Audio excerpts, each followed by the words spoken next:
My name is Andy Savory. I was born in Vancouver, British Columbia, St. Paul's Hospital. I have a brother and a sister, both younger, and we were raised in Nanaimo on Vancouver Island. My parents are now deceased, but their retirement years they lived on Hornby Island, one of the small islands in the Sunshine Coast here. My childhood was very varied. We had a lot of influences in our lives. My father was quite strongly Anglican, my mother not so strong. I would say our family upbringing was quite spiritual, but not necessarily strongly religious.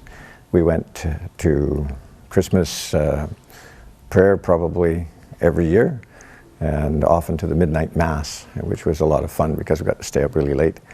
But other than that, we sort of followed the texts of the Bible, followed the teachings in the Bible, but not regularly attending at any given church or anything like that. So, my relationship as a Christian with the Bible was not a strong connection. I learned early on, I'm not sure how or who, that the Bible was more of a collection of different authors rather than one thing coming directly from God. It was had many interpretations, you say, and parts of it were missing, and parts of it were in storage and not being used. So I didn't have a really strong connection with the Bible. Our community, the people I hung out with, would call themselves Christian, but they were very much similar to our family, not regularly attending, but, following the precepts, the general precepts of Christianity, of good behavior, as it was, working towards a good civilization. Before I converted, I didn't really have much knowledge at all about Islam. I knew it was one of the major religions, but I had very, very few facts to go on, which was one of the things that made it kind of interesting to explore when I first started to learn about it. Well, when I left Nanaimo and came over to the mainland of British Columbia and worked on my own here for several years, and sort of had a slight disconnect from my family and a real disconnect from my old community. So I was, in a sense, searching for something. I'm not sure what, but I eventually got in contact with some Muslim people and ended up asking them a variety of questions, which led eventually to me taking a course in Islam from the Sunni brothers. And that was very interesting. It was a 10 or 12 week course. And that eventually led to some more intimate sessions with Sheikh Qasim Ali, our sheikh who was here at the Sexsmith site before we had this facility here. And eventually I did my Shahada with him back in the year 2000. I met some people who were good role models, I suppose, of Islam. They're very gentle people and very outgoing, and just by asking some questions through them, that was sort of what got me going on an investigation of Islam, I guess you might say. Yeah. No, I would say that the Holy Quran inspired me in that it was a complete work, sort of. It was unbroken up, like the Bible is broken up into all sorts of different authors and sections and things. So I think that the thing about the Quran is its completeness and its sort of obvious, I don't know how to say, flow or continuity was what appealed to me. I came across it through the teachings of the Sunni brothers, and they introduced me to the Quran, and throughout the course that I took, they had many examples from the Quran, and slowly we started to read through it. Yeah, one of the things that got me intrigued with Islam was associating with the family that I mentioned there. When I started to work at Science World in Vancouver here, I met my now wife's mother, who was working in the gift shop then, and later on her daughter came to work at Science World as well, and the two of us were hired on to work as a part of a 4-person team that toured British Columbia, giving off science shows to small communities all over the province. And during that time, we're talking about everything over the different meals and staying awake on the long drives between communities and all that sort of thing. So Islam was a topic of conversation, and it got me more and more interested in it. So eventually, I started to sort of investigate it on my own. It continued to be interesting, so it was good. In British Columbia at that time, there really wasn't any image of Islam in the media. It wasn't a high point or a low point, or it wasn't part of the sports scene or anything like that. So there's very little media coverage that I recognized as Islamic media coverage back then. Mind you, I didn't pay too much attention to the media. I'm not a television aficionado, so I spent a lot of time in the woods when I was young, and didn't spend much time worrying about the outside world too much. It's more the biological world and the miracles, the interwoven intricacies in the biological world fascinated me. And that's part of my spirituality too. I believe there's a God because of the complexity of our world and the beauty of our world. There's so many things interwoven and interconnected that you cannot even imagine that it could possibly be coincidence. It has to be guided. And so that's where my spirituality sort of comes from. Now, as I said, the media image just wasn't there. There was nobody investigating Islam. There was no reason to. I mean, this is 15, 16, 17 years ago in British Columbia, certainly. And we're not part of America, and we don't really follow the American television patterns too much, I don't think. But, or at least we didn't used to. We do more now, I think. But there was very little information out there. I had to search to find a course on Islam that was open to the public without going to university or something, right? So the Sunni brothers were the only people that had any information out there.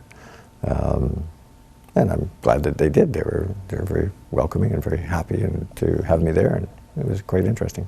My early days in Nanaimo, my family is probably, even amongst the Nanaimoites, is probably a fairly open family. We didn't have the concept of racism or thing. We had a lot of different people, and now that I'm older, I can see that my father and mother conspired to bring different people to our kitchen table to have dinner with us. And we had biologists and politicians and all sorts of different people come through the house. My father was a probation officer, and he worked with all different types of people in the community, from the rich to the poor. We had a lot of friends within the First Nations group. Our school ground was very white, not mixed, so there was not any problems that way at all. But I never considered anybody different on the basis of where they came from or what their background was. I was just always interested in meeting up with them and talking to them and finding out their stories. And Nanaimo is a kind of a small community, and it had that flavor for many years, even after I left. But it's getting a bit bigger now. But it was a small Anglo, predominantly white community with a background of First Nations people in it. And the First Nations people were just beginning to come back and reestablish things like their language and their cultural centers, and starting to rebuild from the bad times, I guess, they had gone through with the advent of the white settlers coming into their territory. You have to think of British Columbia as very, very young. I mean, we're only about 150 years old as an incorporated entity as British Columbia.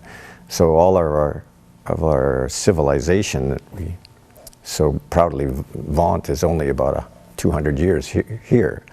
And the first 125 years was pretty much based on ignorance, I have to say, I think.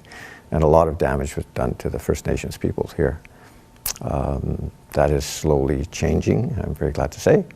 But yeah, It was a small community. People cared about each other. We did a lot of community work. I can remember my mother and father coming home one night covered in soot, charcoal, because they'd been repairing the Scout House, one of the community centers that had accidentally caught fire.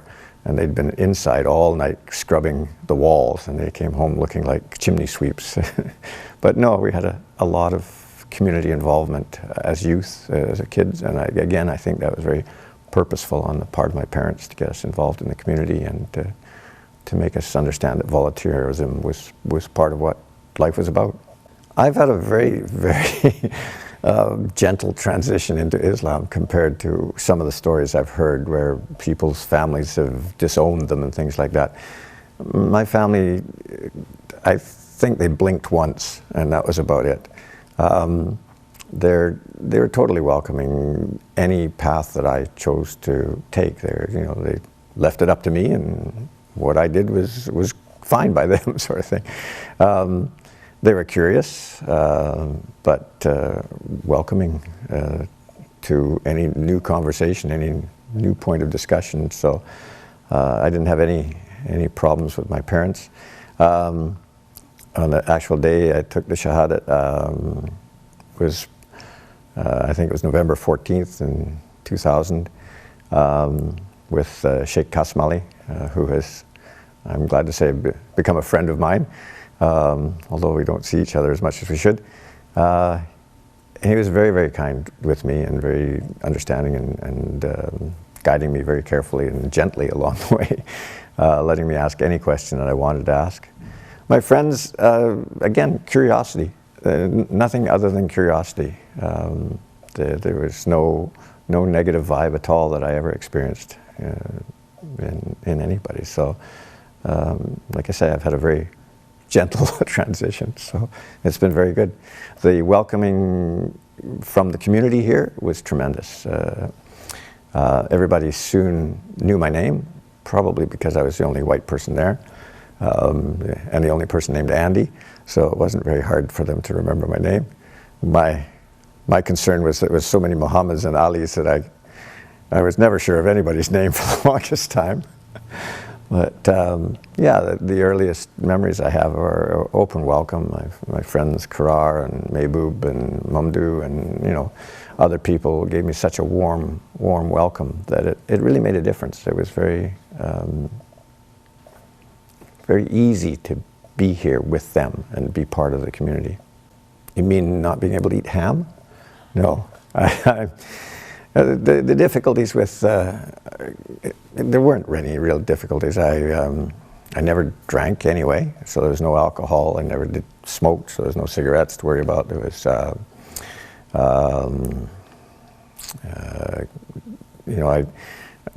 not eating ham and the dietary restrictions have never been a problem.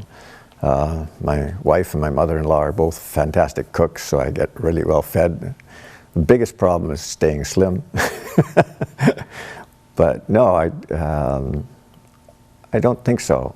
It never impacted that way to me. It's just more cerebral. The peace I find with being a Muslim is a very wonderful strength. My first year as a Muslim was a very interesting year. I took my Shahadat. I graduated with my bachelor's from University of British Columbia with my teaching degree. I got married. My wife and I moved into our first apartment together. And I was regularly attending at the mosque. Had a great, as I say, a great welcome there, but very soon felt like I was contributing. There's things that I could do there that I just got involved in the volunteer program quite quickly. One of the first memories I have is going outside to the big trash container there and jumping on the garbage bag so we could get more into it. So all sorts of little jobs I could help out with, and I was very glad to and very welcomed in there. I got my first job the same time, so I became a full-time teacher, and that kept me busy. And yeah, it was really an interesting mix of a year, so it's good. Well, I think for many small points, culture often takes over.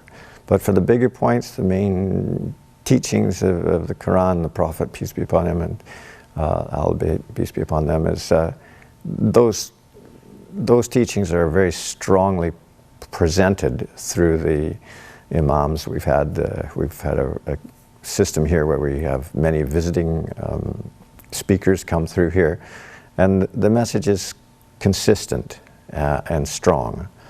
The things that are cultural generally revolve around food and conversation and people getting together and things like that, and it doesn't interfere or contradict the message of Islam in any way that I've ever felt significant at all.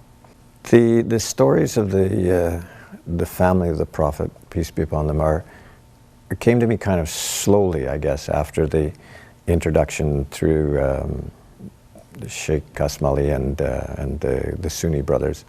And I think that there's a real difference in coming to it from the outside, rather being born to it. I think a lot of the people here have thoughts of the al-Bayt as close as an aunt or an uncle, part of their family, truly part of their family. And I think I have yet to achieve that closeness. Some of the stories strike a real resonance with me, like Abbas at Karbala. Very, very strong, very affecting. His, being a working man, I can sort of relate to Abbas a little bit. I don't have the strength of a very strong man, but I really enjoy the play and feel of my muscles when I'm working. That action that Abbas was renowned for on the battlefield.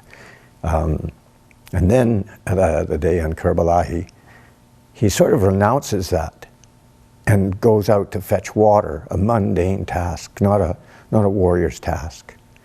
And that's how he meets his fate, that's how he dies doing this. He sort of surrenders to Allah all his muscles. He puts them aside and he just goes to get water.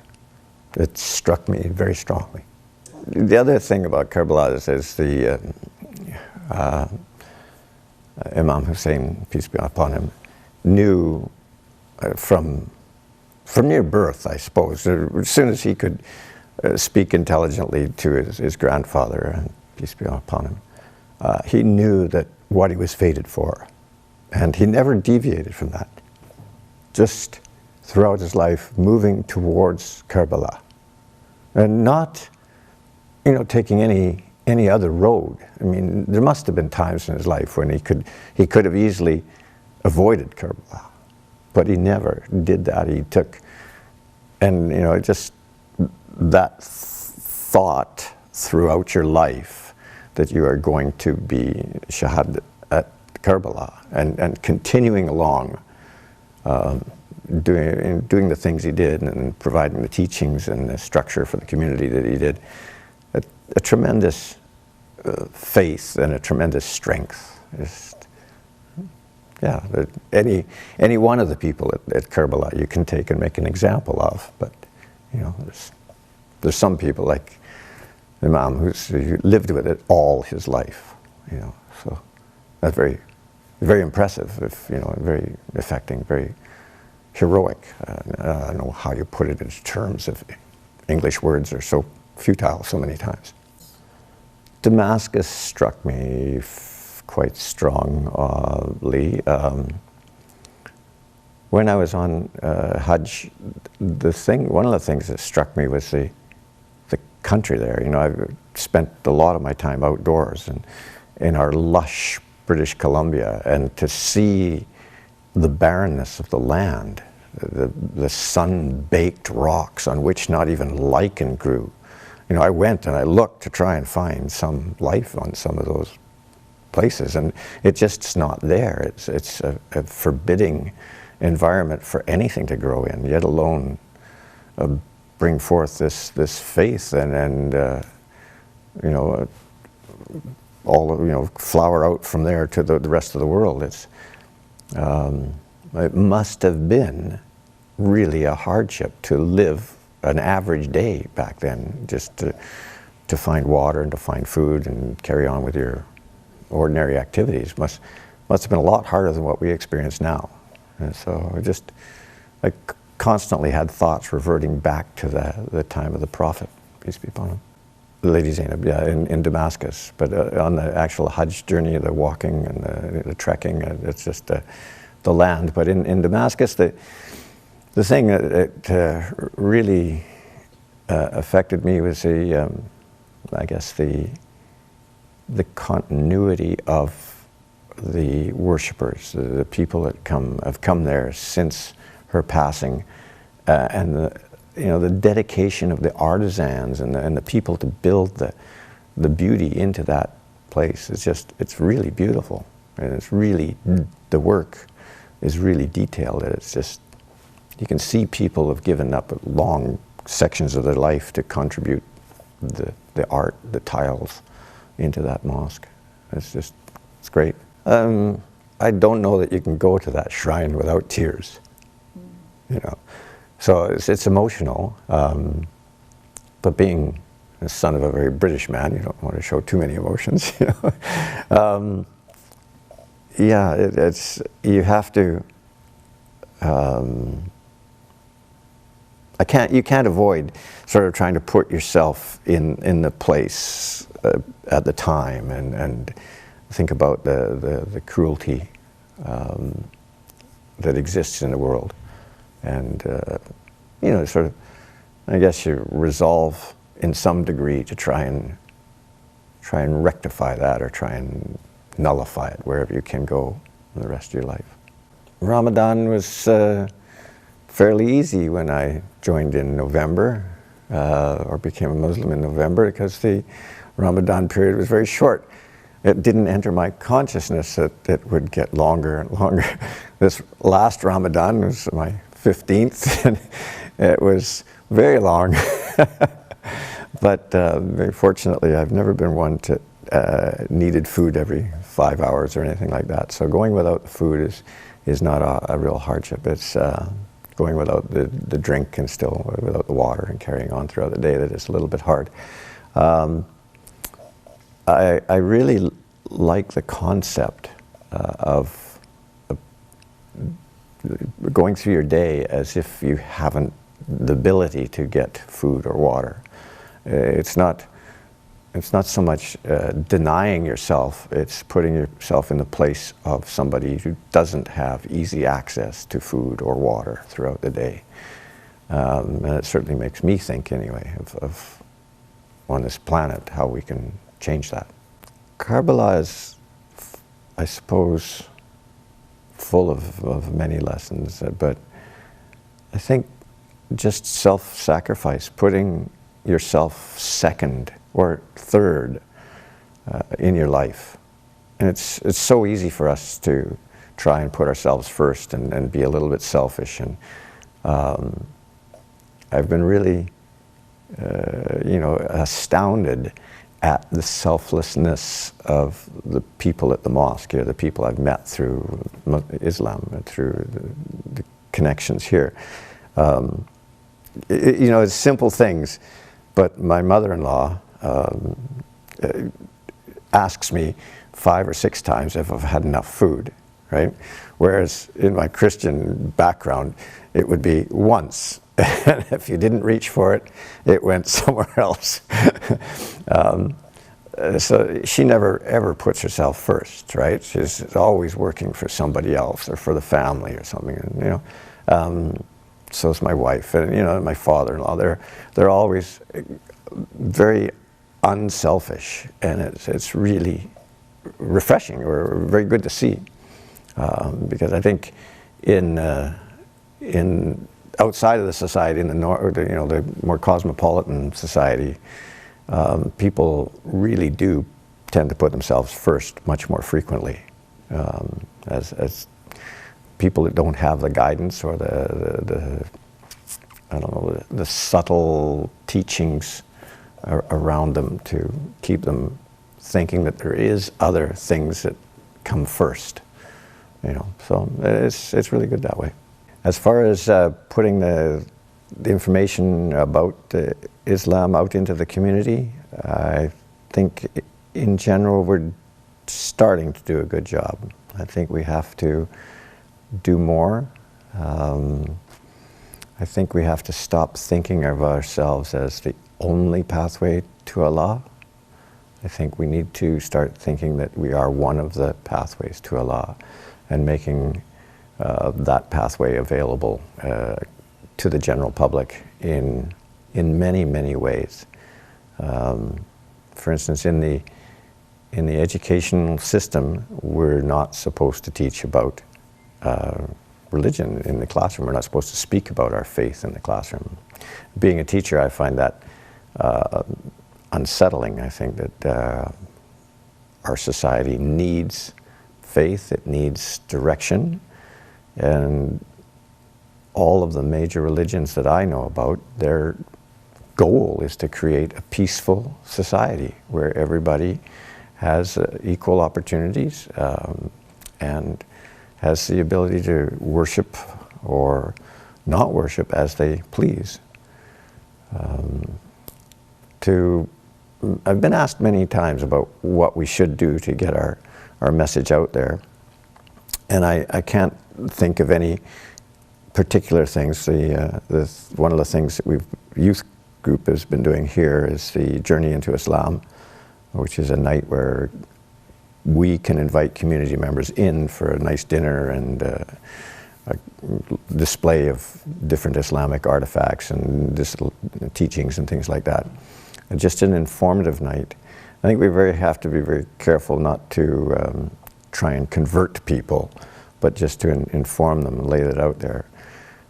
I think we should all sort of start writing letters to the editors about all sorts of different little things that go along with a peaceful existence, peaceful coexistence.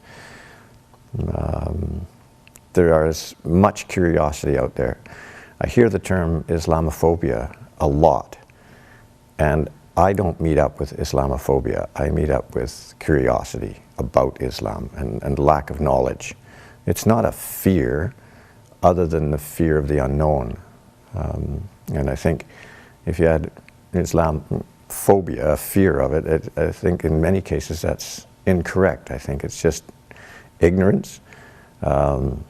There's an awful lot of things to learn out in the world these days, and there's not any more time than there used to be to learn it in. So people's educations work around what they're interested in. I think if we can interest people in finding out about Islam, that'd be one of the keys. Give them something to find out more, a reason to find out more, rather than just general education, something that strikes a chord within them and that they will then be more interested in following it up. So the more we put out there, the more often we're seen as Muslims in the community, doing good deeds, working as honest people, working for a good amount of labor for a decent dollar, and there's a lot of people out there that don't seem to do that anymore, don't seem to be honest, don't seem to give value for their dollar of effort, sort of thing. So I think we should be seen as doing that all the time. And, back to the Prophet, peace be upon him, that's one of the reasons he was so well considered, respected in his community. It was just because of his honest dealings in the community prior to his revelations. If anybody is interested in Islam, I think one of the best things for them to do is come and meet the people. Come to the mosque. The mosques are open, very, very few closed mosques, and you can just sit down and talk to anybody there, at least in my experience. Everybody's willing to give you a smile and a handshake, and generally food and tea as well. So come down, sit on the sidelines. Most of the mosques have a place where that you can observe what goes on during the prayer times, and then certainly during the lectures you can listen in and see what goes on in the general night. You can probably get hold of a free Quran if you're interested in it. Somebody will find you one. So I think meeting the people is the important thing if you're at all interested in it.